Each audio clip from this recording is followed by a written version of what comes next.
Boy on this YouTube channel, Big Collectibles, and by the end of this video, you're gonna discover today's drop. Just in a couple of hours, the Avengers issue 47. What kind of value do we see for this book in real life?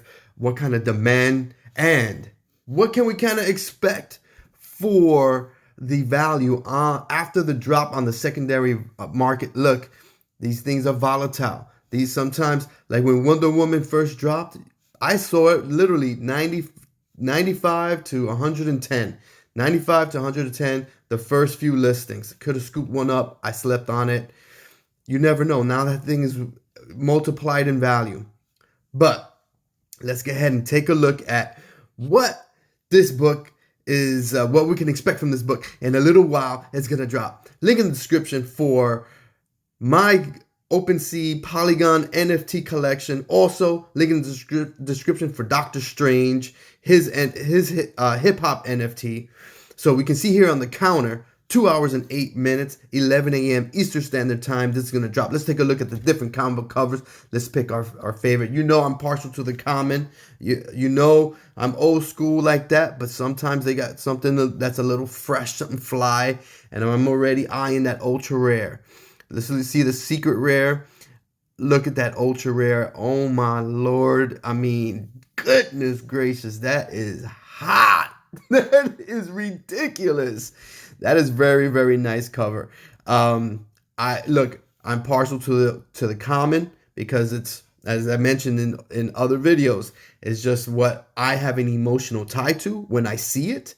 And look, I'm not the only comic book collector, so it's just going to be a matter of time before, a matter of fact, I think a large chunk of the comic book collection community has already come here. That's why we've seen the recent spike in values in these comic books. But that's content for another video.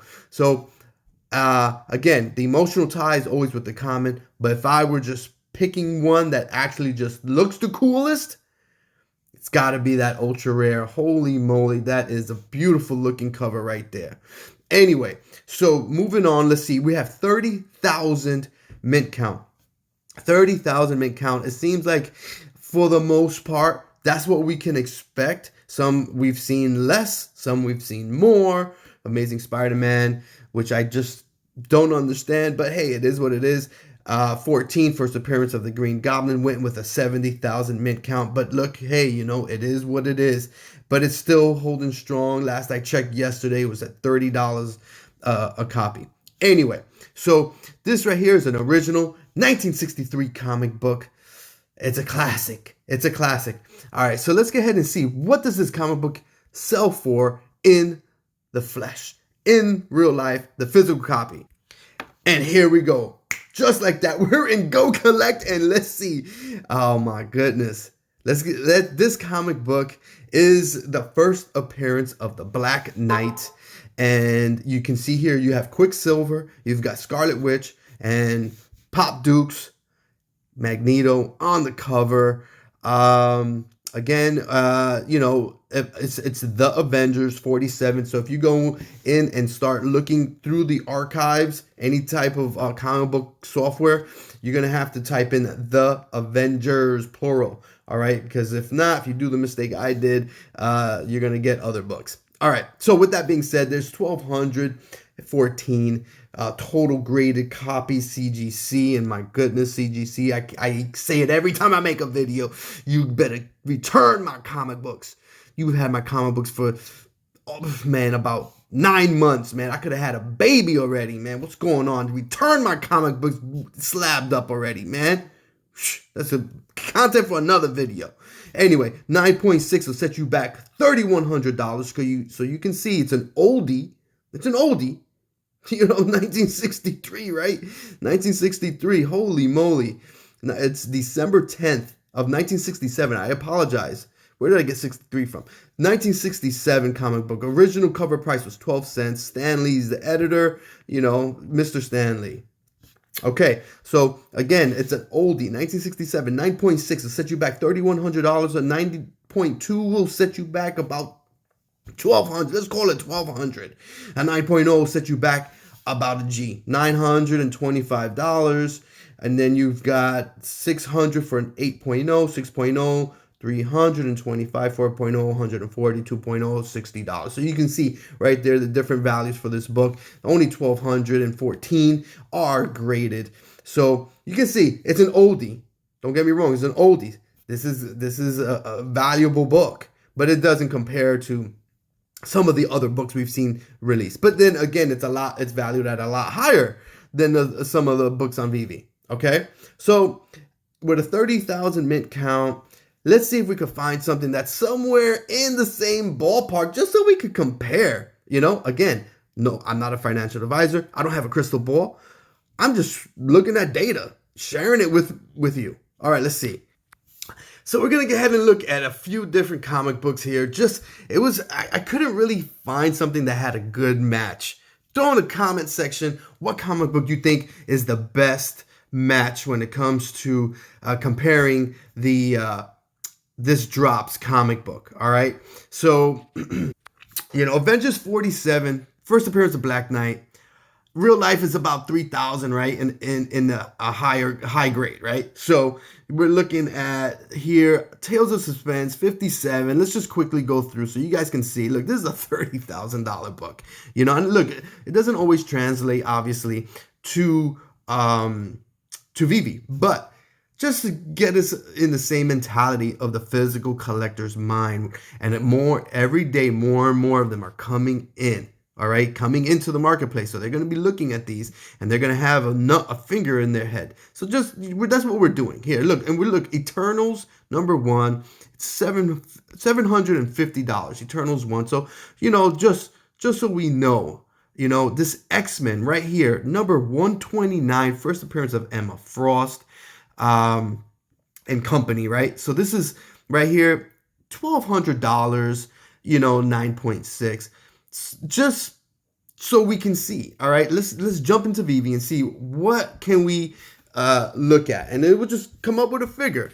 What can we see? What's going on in Veve? All right, so right here we're looking at the Iron Man. Look, this is a very valuable comic book. Look, we're looking at this. What was again, $26.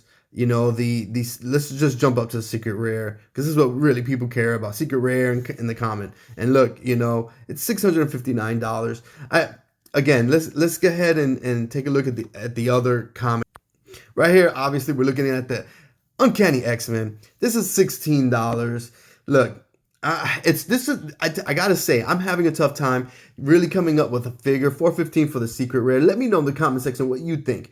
You know what? We're a community. Speaking of community, there's a link in the description for the Discord where we talk all things collectibles. We talk things sport cars, any sport. We talk about the giveaway. I'll drop a comment, before we go live, stuff like that. You know what? Look at this Avengers book. You know what? This Avengers book right here. This is issue 80. Let's see. This is $19. I want to say that we may be in that ballpark, somewhere in there. I think that might be a good, book to compare it to. Where else can we go? That Kang book. I mean, it's a lower mint count. This Fantastic Four book on Veve, $25. You know what? I'm gonna put this somewhere in the secret rare, $685. I'm gonna put this somewhere in that same ballpark. Again, I'm thinking that the Eternals book. Let's look at the Eternals book. We saw the real value. This was $750. But you can see it's $24. It's worth just as much as the old school book. So you really, you can't really always look at the real life value, but it just puts things in perspective a little bit, but you can kind of see, look, this right here, this Eternals book is worth in real life less than a lot of these other books, and they're still in the same ballpark. So I'm gonna get ahead and and again, you really can't just you can't say, oh yeah, it's worth more, so that's it. You have a lot of people on Veve that are that don't collect comic books, but they collect Veve. So they're just here and they'll scoop it up. So the demand may be, when you look at percent wise compared to the amount of people on the app versus the percent of people that collect comic books in real life. When you compare, when you look at that ratio, it's going to be completely different, So, but again, I like doing it. I like doing this just so we can kind of just see. So again, I'm thinking that on the drop, if I could get ahead right after the marketplace opens, if I could scoop one up for maybe $15, $20, I think that's good. And you remember a couple of weeks ago, right after the drop, you can get any book for it seems like $10 right after the drop, like easy. And so I'm gonna say $20 for this book. That's me, how I do. Right after the drop, I have a number, and I'm willing to invest that amount. And on this book, I'm gonna go with $20. That's gonna be my number. You let me know what your number is, if it's higher, lower than that. So once again, good luck in all your collectible decisions. Let them all be profitable. And you know what? Let me know how you guys make out in today's drop.